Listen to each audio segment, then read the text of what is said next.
Hey, what's up, my mandolin friends? David here again. Thanks so much for joining me for another fiddle tune lesson here on the channel. And in this video, I'm excited to be showing you the great tune called Methodist Preacher. Check this out.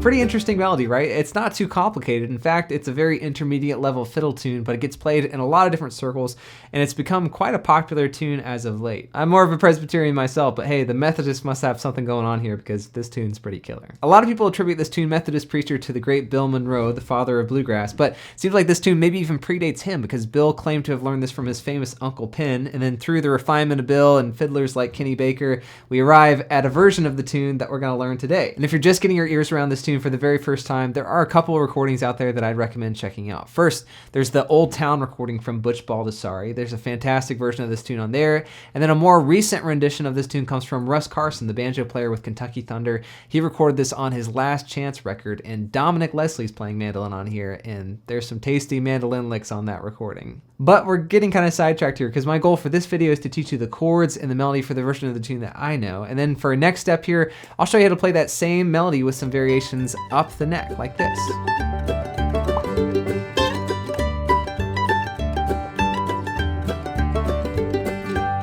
Playing a nice understated melody like this up the neck is a great way of learning the fretboard better, and it also just gives you some variations and some options to choose from as you're improvising and trying new things up the neck. So that's what we're in for today. Whenever you're ready, grab your mandolin and let's check this out together.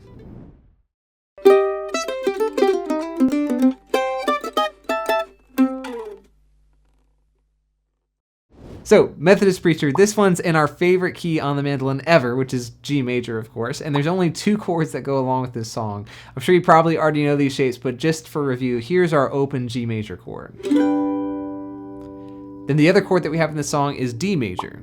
This is your open D major shape. And of course, you can also play chop chords instead of open chords for these same two chords. Here are those chop shapes that we have for the song. G major here, and then for D major, I like to use this fingering, with my pinky on the G string, my middle finger on the D string, my ring finger on the A. That way my index finger is free to mute the E string. It just makes for an easy transition from your G chord to your D chord. That way your pinky is staying in the same place and there's minimal movement with your other fingers to get the right chord. And there's nothing wrong with using your normal fingerings for your D major chop chord like this. It just requires a little bit of a bigger shift and some more motion with the left hand instead of just making this smooth transition with your pinky on the G string. Try it either way. But that's it, we just have these two chords for the entire tune, and the chord progression here is almost identical from one part to the next. We just have your G major chord, a quick D, back to G, just a little bit of a cadence there at the end of each section. The only exception here is our B section, which for the most part, I just hear people play a G chord for the entire section. So pretty straight ahead, but a much more interesting thing about this tune is the form and structure of Methodist Preacher. Let's check this out together. So most standard fiddle tunes in the bluegrass idiom have a pretty uniform structure, right? There's usually just two parts, an A section and a B section, and they're each 8 measures long with repeats for a total of 32 bars. And we've looked at a bunch of fiddle tunes like that here on the channel, like Big Scioto, St. Anne's Reel, you name it. And by the way, if you don't know these tunes, be sure to check out this link up in the cards for a playlist of all the fiddle tune lessons that we've done here on the channel. There's lots of stuff over there. But back to Methodist Preacher. This one's different because here we have 4 different sections. We have an A, a B, a C, and a D, and these sections are only 4 measures long with repeats. With the one exception of our B section here. Check out this B section with me. This is only 4 measures long without repeats, which means that our total sum of measures for the entire tune is only 28 bars instead of 32, which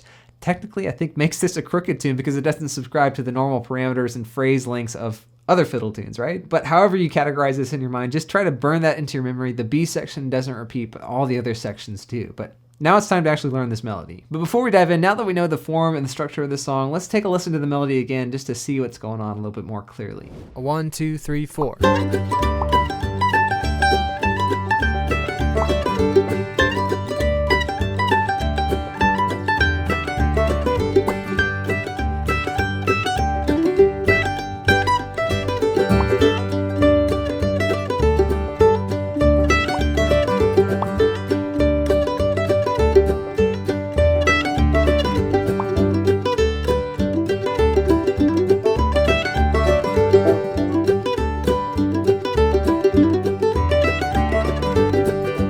All right, let's start with the A. Here's our first 2-measure phrase for this section. So here at the beginning, we have a double stop slide from the 3 and 5 of your A and E up to the 5 and 7 of those same strings. And this is a grace note slide, which means that we slide pretty quickly and play the full value of all the notes that happen after the slide. Just like that. So after that slide, we find ourselves in what you might call the second position with your ring finger on the 7th fret, your middle finger falling on the 5th fret, and your index on the 3rd. And we're gonna play the next few notes in this melody here in this second position without any open strings. It goes like this. And the fingerings work out pretty nicely here for this melody in the second position. Just watch out for your ring finger on the 7th fret of the A string for your E note there. And then we're ending the phrase on an upstroke for this dotted quarter note that happens on your 3rd fret of your E string. All right, here's the second phrase of our A section. It goes like this.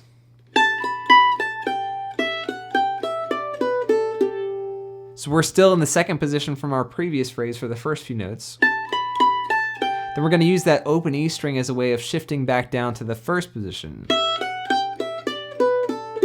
It's not too hard. Again, just watch out for the last couple beats here. We're going to be playing a downstroke on that 8th note on the A string. Then we do an upstroke on the dotted quarter note that happens on the 5th fret of your G. And spoiler, this is the exact same melody that happens at the end of all the other sections for this tune, so do likewise. Let's try this A section both times through with the backing track to see what this feels like. A 1, 2, 3, 4.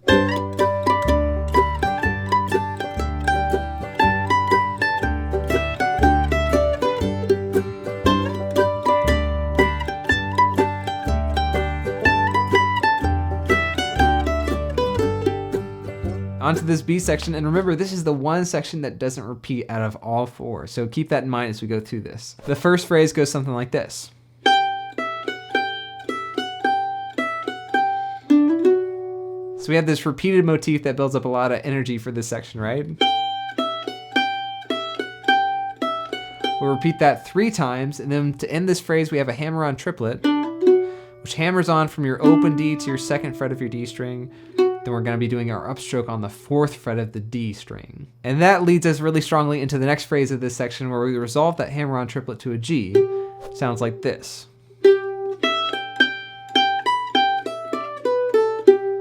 The hard part here is that there's a bit of a leap from the 5th fret on your D string to your open E string leading up to this high octave. And that's one of the big hooks of this tune that I really love. In fact, sometimes to emphasize this unique octave jump in the melody from the G to the G, oftentimes the band will emphasize the second beat of the measure here to really bring out this idea. You might hear a similar emphasis in these backing tracks as we play along here. And by the way, if you want your own MP3 copies of these backing tracks, as well as a PDF copy of the transcription that we're working with here, you can grab them over on my Patreon page at the link in the cards. But that's about it for this phrase, right? We just have a little leap up to our 7th fret with our pinky here. And then the last measure is exactly the same as the last measure of our A section. So let's try this out together as well.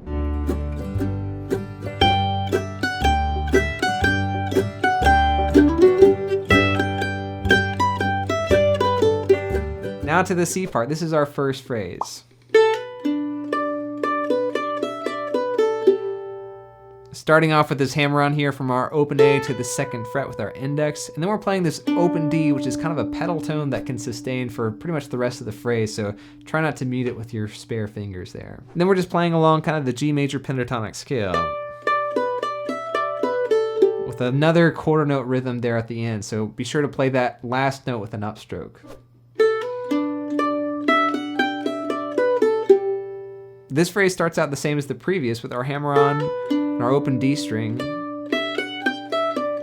And then to end this C, we're just playing that same old turnaround melody. Let's run through this C part together and see how it feels.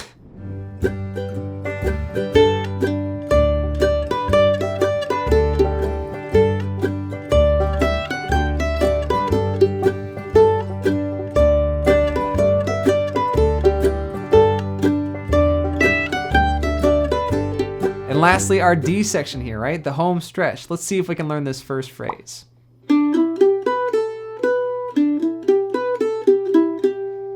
This melody gets stuck in my head all the time, and it's actually not too hard to play, right? We're just walking up your pentatonic scale at the beginning to your B note, And then we're coming back down to your open A, and then back up to your B with those 2 quarter notes. And coming up next here, we have a very similar melody with just a few added notes at the end. It sounds something like this.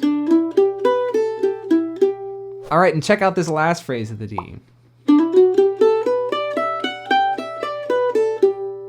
So another hammer-on triplet, same idea as before here, where we're hammering on from the open D string to the 2nd fret, upstroke on the 4th fret, and then we're just doing a run from the G note up to the high G on the next measure, so we can play, you guessed it, our old friend, our favorite melody in this entire tune, right? All right, let's try that whole D section together 2 times through with the backing track and transcription here on screen.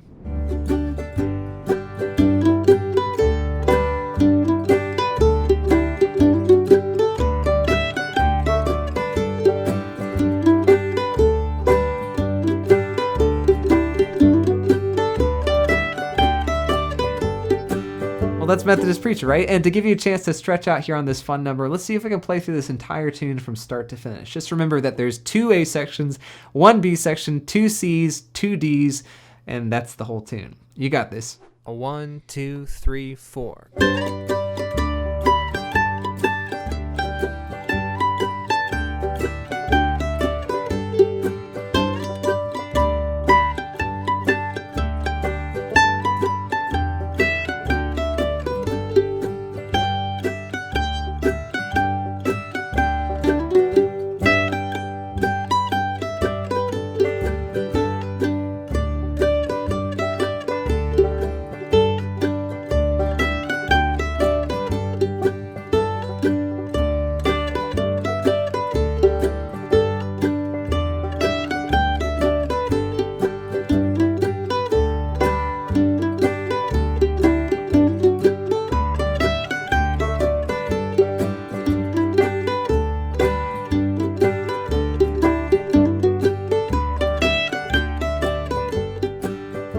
All right, we're halfway there, right? We just have to learn how to play this same melody up the neck. And it may not be as challenging as you think. Check this out. A 1, 2, 3, 4.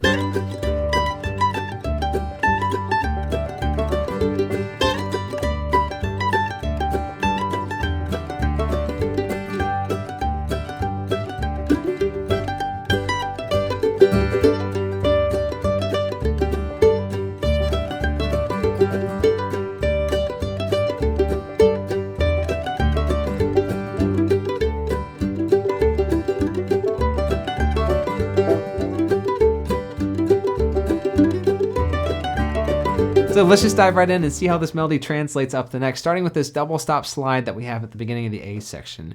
And now, instead of using your middle finger and your ring finger to finger this double stop, we're going to be using our index and our middle finger, starting on the 3rd and the 5th frets, sliding up to the 5th and the 7th to create that same effect. So now we shifted up into what people call the 3rd position with our index finger on the 5th fret, and we're going to finger all the other notes in this arrangement up from there. And for the most part, we're just going to stay in this 3rd position for the entire arrangement of this melody up the neck. So check out this first phrase now.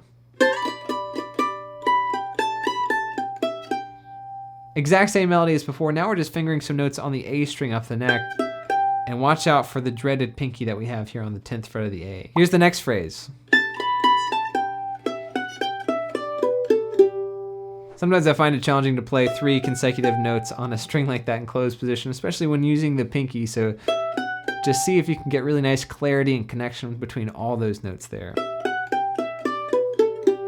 You know the drill. Let's try this A section together now. A 1, 2, 3, 4.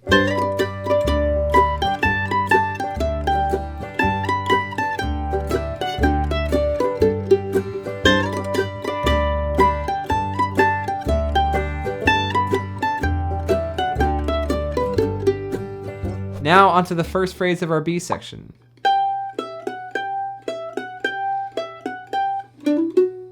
So the first little bit here isn't too bad. We're just having to use our 4th finger a lot. But the real hard part is this hammer-on triplet from the 7th fret of your G string now. Now we're hammering on from our middle finger to our ring finger on the 9th fret, and then we're doing our upstroke with our pinky on the 11th fret. That's pretty tricky, so take your time there, make sure all those notes are ringing out the way you want to. Then the last phrase of our B goes like this.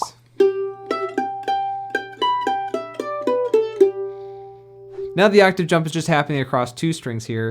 on your 5th fret of the D string, the 10th fret of your A string.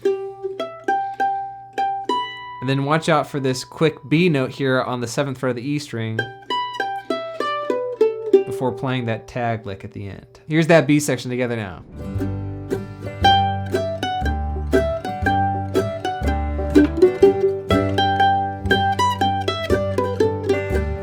All right, onto our C part, and here's the first phrase up the neck.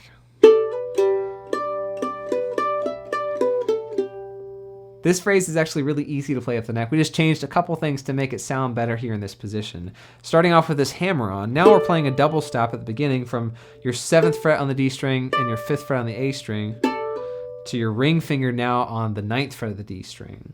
And we're also following that up with an open G string now. Instead of an open D string like we did previously, that open G string is just really nice because it allows us to let that note on the 9th fret of the D string ring out against the open G. Then the rest of the melody is the same as before. And it works out pretty nice because now we're just using these 3 fingers to play this melody. And here's that next phrase.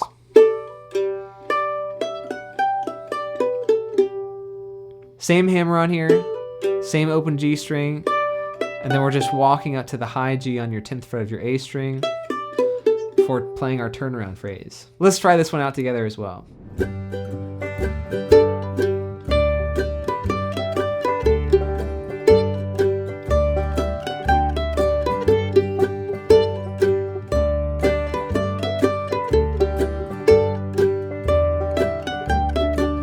And lastly, this D part up the neck. Let's check out this first phrase together.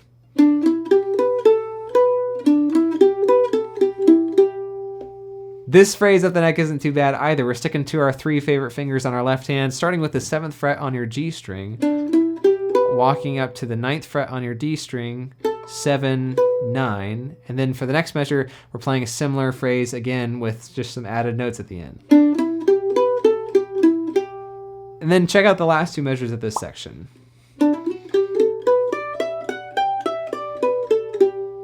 Now we just have that tricky hammer-on triplet again, right? Starting on your 7th fret of your G string, hammering onto the 9th, upstroke on the 11th with your pinky, and then just walking up to that high G again before playing your tag.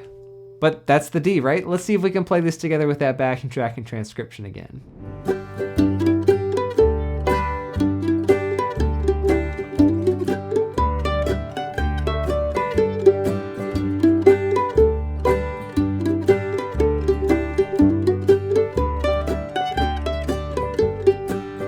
Well, if you've made it this far in the video, let's just have a little jam session here. Let's see if you can play through this entire arrangement from top to bottom, all the way up the neck here. Let's try this out. 1, 2, 3, 4.